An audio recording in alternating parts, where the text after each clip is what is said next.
from small acorns, mighty oaks grow. Yes. Particularly in the context of what we have at the moment, austerity, the more than whiff of the 1930s and fascism and so on around.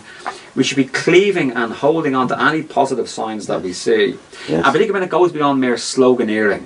Now, I'm not adverse to sloganeering and speechifying and so on as a politician, but we got to show to people when the rubber hits the road, we can provide for you.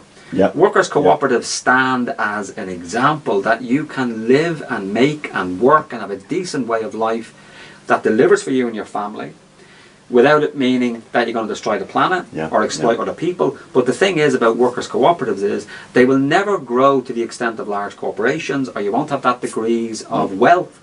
So the issue is about economic growth and wealth increasing ever more, and sufficiency, a sense of enoughness, a sense of seeing that maybe free time is more important. Meaningful free time, not unemployment. Meaningful free time is more or equally important, depending on your stage of the life course, than more money.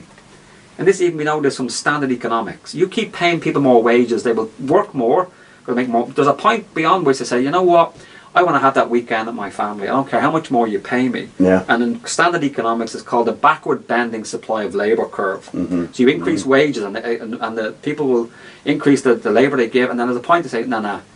And there's something around that. What is that sweet spot where we can have enough money, but then enough meaningful free time where we're not so tired, where we come home from work and all we can do is click open a can of beer and watch some infotainment on TV, where we can't even have the energy to talk to our spouse or our children. Now, we all go, the period in our lives we all do this, but there's something around, this is extremely productive for capitalism. To have us so tired where we're going to go buy stuff to keep us going. So the coffee in the morning because we're so tired, the Red Bull and so on that I see my students on because they're working, all this ching, ching, ching, all adds up. Do I think it's making us better as a people? No. So the issue is, but it's been straight with people, the game of ever having more and more and more, endless kind of cornucopia, that game has to be over. There are folks in the world that need that stuff. Our societies are overdeveloped. We need more redistribution. We are not a species bereft of innovation and ideas. I think if we had the political will, and that people have to accept, though, that this is about time, not money. Meaningful time.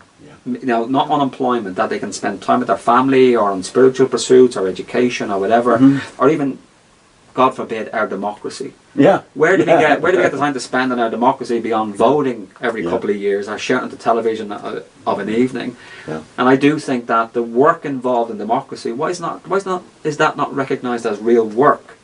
Why is the work that women do in the home, unpaid work of women, somehow seen not as... It's devalued. It's not seen as an issue. When was the last time we've seen a report on TV about saying, oh, the value of women's work in upstate New York has increased by 20% this year?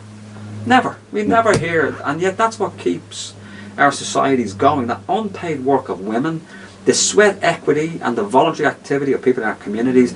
None of this figures in GDP. And this is part of another problem of this obsession with economic growth and GDP.